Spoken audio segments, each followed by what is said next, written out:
और बात हिमाचल की। केंद्रीय गृह मंत्री अमित शाह ने सिरमौर की सतौन में हुई एक रैली को संबोधित किया। इस रैली में केंद्रीय गृह मंत्री ने सूचित जनजाति का दर्जा मिलने पर हाटी समुदाय को बधाई दी, साथ ही कांग्रेस पर भी जमकर बरसे।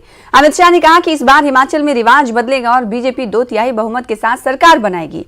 कांग्रेस पर हमला बोलते हुए शाह ने कहा, कांग्रेस क्षेत्र के आधार पर हिमाचल को बांटती है और इस बार परिणाम के दिन कांग्रेस नेताओं को दूरबीन से ढूंढना पड़ेगा। अगर कांग्रेसी लोग जो है ना, उनको आग लगाए मगर चैन नहीं आए। सच है नहीं है? अरे भाई बोलो, सच है नहीं है? अब हाटी समुदाय को ट्राइबल का स्टेटस दे दिया, वो लगे दलित लोगों को उकसाने के लिए, हमारे अनुसूचित भाइयों बहनों को क्या आपका चला जाएगा। कोई डरने की जरूरत नहीं है। मैंने मेरी पेन से लिखकर सभी दलित समाज के लोगों को सुरक्षित किया है।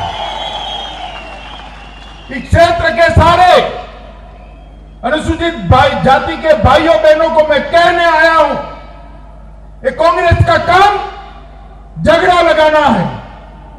आपका कोई अधिकार, ना रिजर्वेशन का, ना एट्रोसिटी का, कोई कहीं नहीं जाने वाला। अनुसूचित जाति का जाएगा नहीं और हाटी वालों को मिलेगा। भाई दोनों तरफ विजय है या नहीं है बताओ भाई, है ना दोनों ओर? ये नरेंद्र मोदी की भारतीय जनता पार्टी की सरकार। कांग्रेस आग लगाने का काम करती है, मोदी जी विकास करने का काम करते हैं। मित्रों, ये अंतर है।